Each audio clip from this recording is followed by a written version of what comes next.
খুব অসুস্থ, নার্ভের প্রবলেম আছে, উঠতে পারছে না, কালকে থেকে ভুলভাল বকছে, মা করে ফেলছে, মারছে সবাইকে, গলা টিপে ধরছে, পরিস্থিতি খুব খারাপ ফ্রেন্ড। আমি কিভাবে করতে পারবো জানি না। আমরা মিডল ক্লাস লোক, আমাদের কাছে এত টাকা কোথা থেকে আসবে সেটাও আমরা জানি না।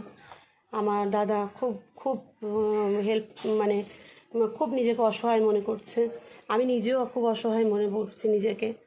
আপনারা সবাই প্রে করুন যাতে আমার দাদা একটু করতে পারে আর আমার বৌদি একটু ভালো হয়ে যেতে পারে। আজ 2 মাস হয়ে গেল, 1 মাস হাসপাতালে ভর্তি ছিল, 1 মাস পর আবার এসছে বাড়িতে, আবার এরকম হয়েছে।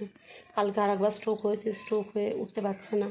আপনারা সবাই একটু ভগবানের কাছে প্রে করুন যাতে আমার বৌদি ভালো হয়ে যায় আর আমরা যাতে কিছু টাকা জোগাড় করে বৌদিকে একটু ভালো জায়গায় চিকিৎসা করাতে পারি। গুড মর্নিং বন্ধুরা। তো আজ আবার সকালবেলা চলে এসেছি। আজকে গাছ ধুয়ে জল দেওয়া হয়ে গেছে। এখন আমি চা করেছি, চা আর বিস্কুট খাবো সেটা দেখুন। আর প্রেসারে বসিয়েছি ডাল, সেটাও দেখুন। প্রেসারে ডাল বসিয়েছি আর এখানে আমার চা হয়ে গেছে। এখানে বিস্কিট আছে, এই দিয়ে আমি খেয়ে নেবো। কালকে অনেক ভাত আছে দেখলাম, সে ভাতগুলো ফেলবো না, এগুলো গরম করে আজকে নিয়ে যাব। আর আমি আগেই বলেছি আমার ভাত ফেলতে একদম ভালো লাগে না, সেই জন্যই এই ভাতগুলোই আজকে গরম করে কাজে নিয়ে যাব। এটাই আজকে আমি খাবো। দেখুন বন্ধুরা, আজ রান্না করার কিছু নেই, শুধু এই কটা ভেন্ডি আছে, এটা দিয়ে আলু দিয়ে, এই যে বটি নিয়েছি, আলু দিয়ে ভাজবো। অল্প একটু ভেজে রাখি হয়ে যাবে। আর 3-4টে পটল আছে ওই প্লাস্টিকটার মধ্যে, ওই পটলটা ভেজে দেবো। ভেন্ডি ভাজা কিছু লোককে দেবো, কিছু লোককে পটল ভাজা দেবো, হয়ে যাবে। এখন প্রচণ্ড একটু টান চলছে সংসারে, কিছু করতে পারছি না। এই ডাল, আলু সেদ্ধ, ডাল এগুলোই চলছে। তো কেটে নিই ভেন্ডিটা।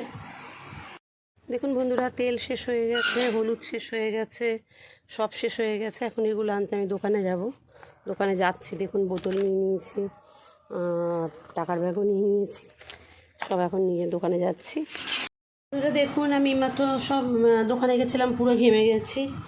এই তেল নিয়ে আসলাম 250, হলুদ নিয়ে আসলাম 100, আর 5 টাকার নিয়ে আসলাম শুকনো লঙ্কা ফোড়ন দেওয়ার জন্য ডালে।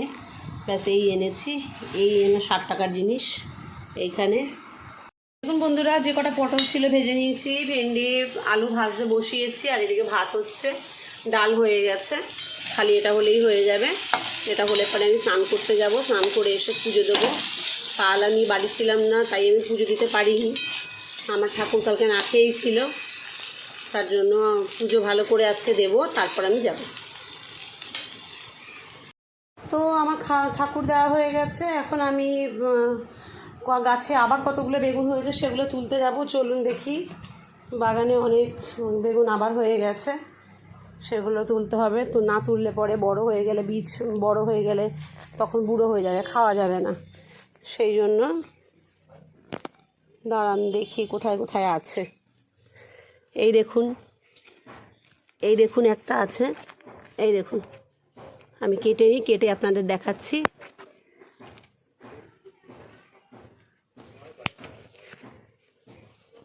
প্রচণ্ড শক্ত, ছেঁড়া যায় না একদমই।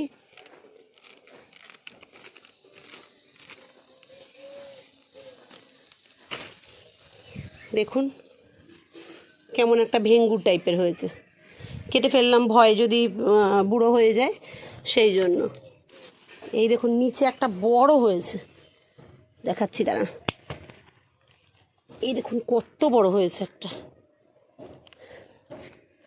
আরও দেখেছিলাম কোথায় যেন, আমি তুলে নিই, তারপর আপনাদের দেখাচ্ছি। অনেক আছে, সাদা বেগুনও প্রচুর হয়েছে। আমি বলি আপনাদের প্রতিদিনই আমি সাদা বেগুন তুলি। এই দেখুন হয়ে গেছে, আমি পেরে নিয়ে দেখাচ্ছি আপনাদের। তো বন্ধুরা, আমি রেডি হয়ে গেছি, সব কাজ ছেড়ে ঠাকুর দিয়ে সব কিছু দিয়ে মোটামুটি রেডি হয়েছি। গানে কপালে তো কিছু কোনো দিন পড়িও নি। বৌদির শরীর খুব অসুস্থ, নার্ভের প্রবলেম আছে, উঠতে পারছে না, কালকে থেকে ভুলভাল বকছে, মা করে ফেলছে, মারছে সবাইকে, গলা টিপে ধরছে, পরিস্থিতি খুব খারাপ ফ্রেন্ড।